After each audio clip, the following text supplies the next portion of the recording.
Hello guys, it's me again, Tyrone, ang inyong inanyerong chopper. After 2 days using my cell phone, my iPhone 16 Pro Max, I have already activated this by transferring all the data from my old phone to this iPhone. Eto, na-transfer ko na yung all files ko. Eto yung storage niya guys. Grabe, 1/4 agad kasi lahat ng 256 gig sa iPhone 13 ko napunta dito. Ganun kagrabe yung storage na kailangan ko. After using this one, 2 days na siyang walang screen protector kasi hindi pa dumating yung in-order ko online. Kaya I have no choice but to try my other case kasi I think it is more safe to use it than this one kasi wala pa akong screen protector. It is safe naman, but I want to protect this as much as possible. So I'm gonna unbox the other case that I bought online. Ito siya guys. This came with a cell phone. Medyo nakasave ako ng konti dito kasi may freebies na belt bag. But this is the case guys.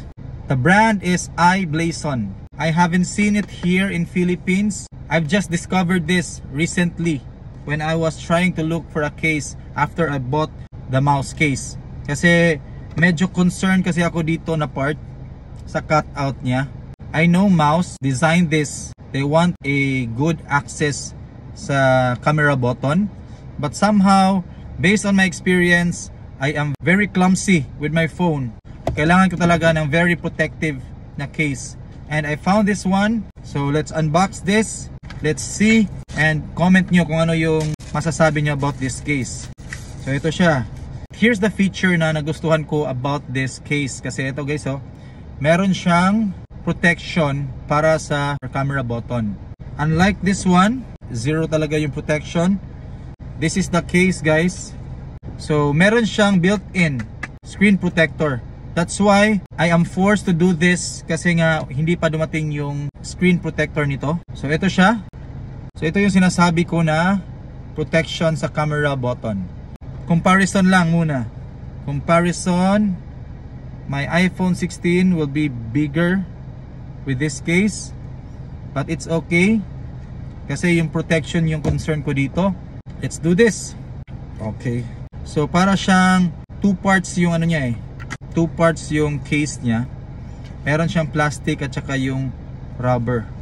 Ayan. So ito yung screen. And then tanggalin natin yung plastic. Very clear naman. Alright. So ito. iBlazon. So before we install it, kailangan nating linisan yung cellphone. So I got this Night X na fabric. Very soft fabric. Best for camera lens cleaning. At saka bago natin siya ilagay sa bagong case, linisan muna natin. Especially the screen kasi hindi muna siya malilinisan kasi nga meron na siyang sariling screen protector built in. So even the screen protector lilinisan natin. Alright. And then first is itong sa may camera button. Then nag-snap siya. So ito yung magiging itsura niya. So meron na siyang screen protector.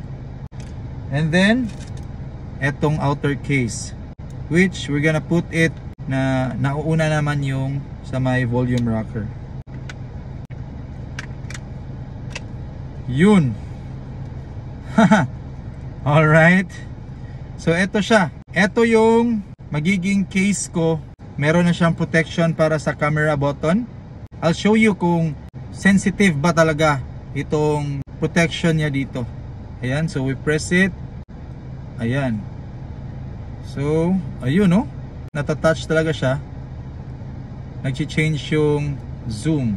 So it's very sensitive. Nice.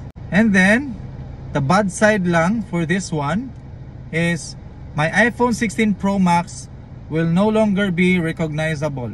You won't even know that this is an iPhone. Bakit? Wala na.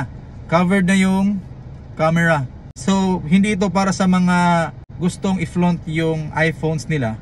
Kasi, wala na. Covered na siya eh. That's why I really decided to buy this one. Kasi nga, I can say that it is 100% protected. From the camera button, the camera lens, meron siyang cover. Ayan. Makikita mo lang yung camera pag binuksan mo siya. And very sturdy. You can even use it para gawin siyang stand when you are watching movies. So pwede siyang gamitin.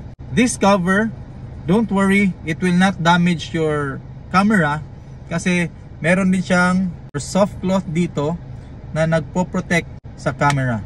So when you snap it, it's already closed and you cannot see anything pag nag-swipe ka for the camera.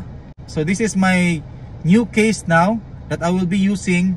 So ito guys, ito yung difference from very exposed na iPhone 16 to this one, that you will really think that this is not an iPhone. So hindi ito para sa mga gustong i-flaunt yung mga iPhones nila, but this is for the people like me na gusto yung full protection para sa iPhone. Kasi I am for the performance and not for the showing my iPhone. So ito, 100% protection, iBlazon. Very nice.